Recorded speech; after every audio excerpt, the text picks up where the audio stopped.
first video back, and of course, now that I'm ready to do videos again, my laptop is toast. So I'm currently filming on my phone and uploading on my husband's computer, so sound seems to be a problem right now, but hopefully we'll address that. So I'm using VRs and viewer suggestions for getting myself back on track. So this is in reply to Ivy Mist. She left a comment on one of my videos asking me to do a video about my incense journal. And this is my current incense journal.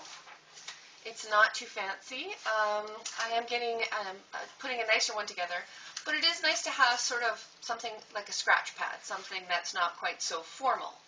In the front, I have a double page for each ingredient, and then at the back, going toward the front, is where I have all of my notes about recipes and all that kind of stuff. So as far as getting to know your ingredients, nothing is as important as burning each one individually. And as you can see, this is my frankincense page. I don't know how well you can see that, my terrible handwriting. But this is, on the one side, I have what I feel about frankincense, and on the other side, I have my research about frankincense. And I think those two have to be weighed together.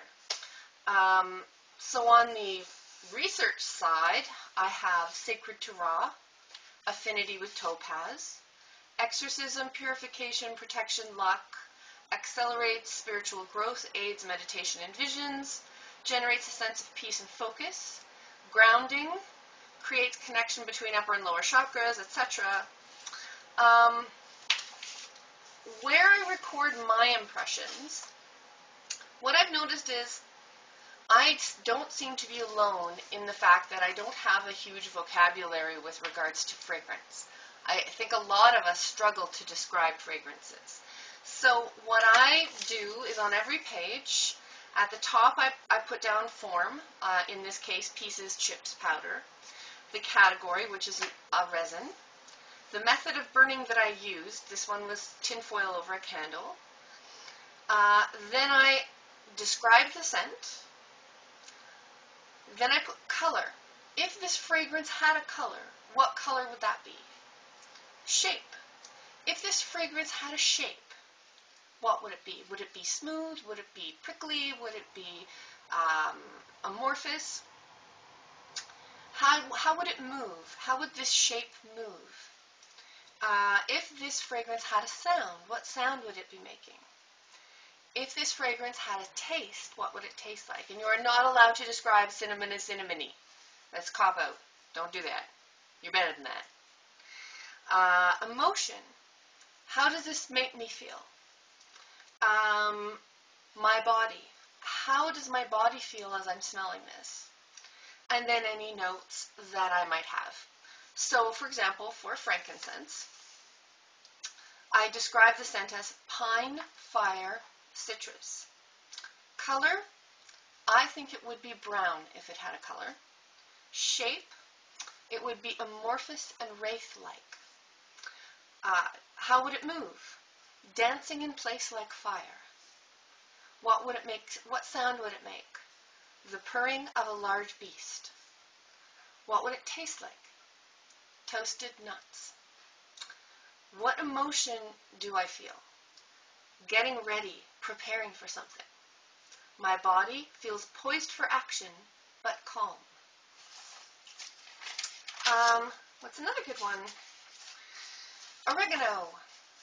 Form powder, category herb, burning, molded with oil and lit. Scent, very subtle, fresh, grassy field. Color, green, mossy. Shape, it would be the shape of a butterfly or a moth. How would it move? Fluttering. What sound would it make? Wings moving. What would it taste like? An earthy vegetable. What emotion do I feel? Positive outlook, optimistic. How does my body feel? Energized but not jittery. So I know that all sounds kind of weird, but that's how I record things. And that way you can take into account how you felt, how that inspired you when you're putting different fragrances together. I'm going to do a video on how to make your own recipes. And one way to make a recipe is to flip through your ingredients and find all the ingredients that are appropriate to your purpose. And then start to eliminate things that don't belong. And one of the criteria you would use would be how these things make you feel and how they work in harmony together. So that's my incense journal. Not too fancy. The back is kind of messy. But basically what I do is I get an idea in my head. As I'm tossing stuff together, I'm scratching it down. And then I burn it, I smell it, I change my mind, I scribble it out, put down that I put more of this in or I put less of that in, and work things out until they smell good and seem to work. So this is all of my mistakes and all of my work. And I think it's important to keep track of your mistakes, or you'll just do them again. So Ivy Mist, I hope that's what you were looking for, and I'll see you guys again. Blessed be.